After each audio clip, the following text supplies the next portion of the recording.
The former Democratic Party president, Dr. Paul Kawanga has been laid to rest. Dignitaries from central government and Mengo who attended the burial hailed Dr. Paul for leaving a legacy in mature politics. The Kabaka of Buganda, in a message delivered by the Buganda Katikkiro Charles Peter Mayiga, said the late played a role in the restoration of Buganda Kingdom. Omugenzi omu kubalwanirira mu bigambo n'ebikolwa okulaba ng'obwakabaka buddawo okusobozesa abantu baffe okuzzaawo emirembe n'okwekulaakulanya nga bayita mu mpisa n'ennono zaabwe.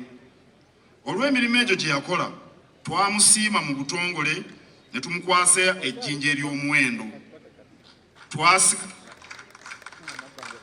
Twasigala tumwebuuzaako ku nsonga nnyingi era tumusaaliddwa nnyo. The late has been a key in fighting for freedom for every Ugandan that the country should emulate his legacy. Nti ebyafaayo by'ensi yaffe byandibadde byanjawulo nnyo singa obukulembeze bwatambulira ku musingi gwe yatema okuviira ddala ku ntandikwa. Omugenzi abeere kyakulabirako eri abakulembeze abalala. Katikkiro Mayiga emphasized that the late has lived an exemplary life of a politician.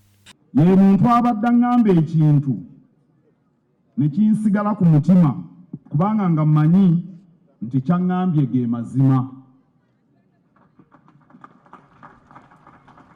Bw'obeera Katikkiro nga bano bakulu bange abansookayo buli kaseera babeera bakugamba ebintu abantu ab'enjawulo oli ajjira ddala eka neewuwo ng'akunoonya okumala omwezi naye nga zze kulimba bayitirivu naye ono abadde wa njawulo.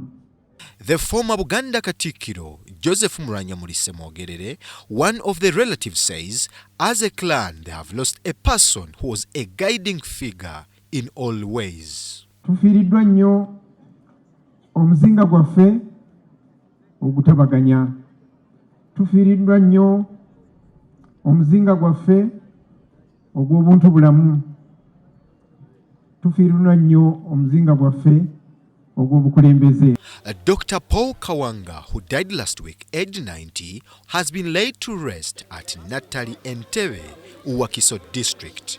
Brian Tumwenebya Ruhanga, Andrew Sebira, UBC News.